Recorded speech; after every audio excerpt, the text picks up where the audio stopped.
terima kasih Bapak Ibu sudah mau menghadiri undangan dari saya untuk menjelaskan tentang menggerakkan komunitas belajar. Ini adalah tugas terakhir dari PKG dan semoga setelah saya mengikuti PKG bisa mendapatkan ilmu yang bermanfaat. Amin. Terus langsung saja untuk yang saya praktekkan RTL adalah perencanaan pembelajaran PJOK berbasis proyek dengan model sport education. Latar belakang sport education atau merupakan salah satu model pembelajaran PJOK yang berkelanjutan dan bermakna bagi murid.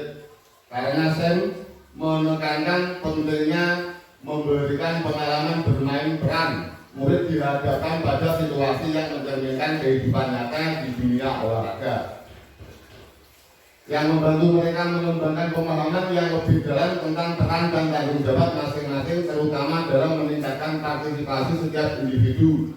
Dengan SEM, semua voice akan sangat nyampak ketika mereka diberi kesempatan untuk membuat syarat dan aturan dalam permainan bola voli.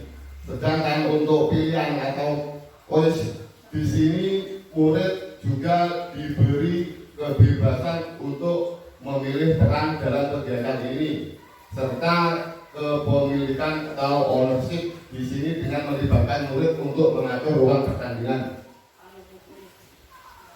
Jadi kesimpulannya, di dalam olahraga SEM turnamen bola voli ini yang terlibat hanya murid. Jadi murid nanti sebagai wasit, sebagai perangkat pertandingan, sebagai penonton, sebagai panitia pertandingan supaya pertandingan bisa berjalan dengan lancar. Untuk Bapak Ibu guru semuanya hanya bisa mengamati. Jadi ini seolah-olah nanti murid kalau sudah bermasyarakat bisa melakukan kegiatan tersebut. Berikutnya, SEM yang akan dilaksanakan ini adalah kompetisi bola voli ini, di mana hal ini bisa menjadi salah satu program pembelajaran di PJOK di SDN Dua Negeri Gambar. Kedepannya karena pembelajaran yang dilakukan ini berbasis proyek. Selain dalam kegiatan kurikuler, harapannya program ini untuk selanjutnya menjadi proyek sekolah yang dapat memupuk kerjasama murid. Proyek ini dipilih karena sekolah memiliki aset manusia seperti kepala sekolah yang selalu mendukung praktek baik yang dilakukan oleh guru, rekan sejawat yang mampu berkolaborasi dengan baik, serta murid-murid yang aktif dalam bidang olahraga. Aset di sekolah di mana sarana dan prasarana yang dimiliki sekolah sangat memadai untuk melaksanakan pembelajaran ini. Selain itu, aset finansial juga menjadikan kekuatan dalam pelaksanaan proyek ini. Dengan demikian, harapan kedepannya bahwa kegiatan ini dapat menjadi sarana belajar murid di SDN Negeri Dua Negeri Gambar untuk dapat memahami serta menerapkan tahapan-tahapan mengelola sampai dengan melaksanakan pertandingan dengan memegang rasa solidaritas, kerjasama, serta sportivitas antar murid. Selanjutnya, tujuan program terwujudnya siswa yang berakhlak karimah, bugar, sehat, gembira, dan berprestasi. Pemahaman siswa tentang olahraga dan membantu mereka mengembangkan keterampilan pengetahuan serta nilai-nilai sosial melalui pengalaman nyata, permainan sesuai dengan peran yang diamati. Berikutnya, menekankan pembelajaran melalui pengalaman nyata dan situasional, meningkatkan kesehatan dan kebugaran. Yang terakhir, meningkatkan motivasi dan keterlibatan siswa dalam pembelajaran, menerapkan belajar aktif di mana siswa terlibat secara langsung dalam kegiatan belajar. Nah, untuk berikutnya, capaian yang diharapkan dan langkahnya. Capaian dan tujuan: 1. Pemahaman tentang aturan pengembangan tentang keterampilan individu. 3. Pemahaman teknik, taktik, dan strategi. 4. Sportivitas dan kerjasama. 5. Kepemimpinan dan tanggung jawab. Untuk langkah-langkah: 1. Pembahasan dalam technical meeting. 2. Latihan dalam pengelolaan musim. 3. Menganalisis pertandingan dan turnamen. 4. 4. Penyelenggaraan kompetisi yang menekankan pentingnya sportivitas, komunikasi, dan kerjasama. 5. Pemilihan peran dalam tahap afiliasi. Peran siswa yang menjadi panitia, peserta, pelatih, wasit, manajer, reporter, supporter, dan sebagainya. Untuk kegiatannya dilaksanakan setelah ulangan semester. Struktur program dan mitra dalam Kombel. Struktur program kokurikuler, murid yang terlibat dari kelas 1 sampai dengan kelas 6, baik laki-laki dan perempuan. Waktu kegiatan dilaksanakan di akhir semester 1, yaitu pada bulan Desember. Mitra dan Kombel. Pertama, penanggung jawab adalah kepala sekolah. Yang kedua, KBS yang menjadi lokomotif atau fasilitator adalah komunikasi praktis di sekolah yang terdiri dari guru mapel, guru kelas, dan tendik. Mitra dalam KBS dari operator sekolah yang nantinya akan membantu terkait dengan publikasi kegiatan melalui sosmed sekolah. Mitra dengan wali kelas sebagai koordinator, dan masing-masing kelas kepanitiaan peserta didik serta mitra dan supporter dari wali murid. Pernyataan tentang kapasitas yang dimiliki kelas atau sekolah. 1. Sekolah memiliki kepala sekolah, guru, dan tenaga kependidikan yang profesional sesuai dengan kualifikasi akademik. Jumlah guru di SDN Negeri Ganda 2 sebanyak 9 orang dan 1 tenaga pendidik. 2. Peserta didik yang berjumlah 37 orang. Setiap kelas akan mengirimkan perwakilan sesuai dengan bakat dan minat masing-masing untuk menjadi panitia, peserta, wasit, pelatih, supporter, reporter, komentator, dan lain sebagainya. Nomor 3, sekolah memiliki halaman yang cukup luas yang dapat digunakan untuk kegiatan kompetisi. Nomor 4, sarana dan prasarana termasuk perlengkapan yang cukup memadai untuk diberdayagunakan dalam kegiatan kompetisi olahraga, mulai dari bola voli, net, dan halaman yang luas. Untuk evaluasi, ada 7 tahapan implementasi SEM yang dalam pembelajaran dan masing-masing tahapan harus dievaluasi. Evaluasi secara menyeluruh akan dilakukan pada akhir tahapan, yaitu evaluasi dan refleksi penerapan SEM dalam pembelajaran BPOK. Beberapa hal yang harus dievaluasi diantaranya: yang pertama, tujuan pembelajaran meninjau ketercapaian tujuan pembelajaran dalam SEM.